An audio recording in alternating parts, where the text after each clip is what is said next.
العالم بره زحمته بتسحبك، والفتن بتخبط على باب قلبك كل ثانية. وسط كل ده حسيت يوم انك غريب؟ طيب خليني اقول لك طوبى للغرباء. احنا داخلين دلوقتي على رمضان، بس السؤال، انت داخل رمضان بقلب صاحي ولا داخل في زحمة تانية باسم العبادة؟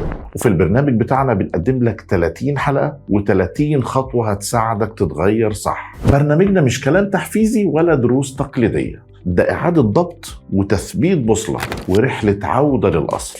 هتتعلم إزاي تسجد لربنا بقلبك قبل جسمك، وإزاي تبقى لوحدك بس مش وحيد، إزاي تخلي الأنس بالله هو الشاحن بتاعك في زمن العزلة الرقمية. وكمان في تمارين عملية وفي خطوات هتهزك من جوه. بس مش هنقول كل حاجة دلوقتي. أول حلقة هتنزل في أول يوم في رمضان على قناتنا على اليوتيوب حلي حياتك. ولو فاكر انك جاهز، استنى لما تشوف الحلقة الأولى. خش دلوقتي على القناة وفعل زر الجرس علشان ما تبقاش بره الرحلة. رمضان اللي جاي مش زي أي رمضان، وحلي حياتك. ولو حياتك حلوة الله يزيدك حلا.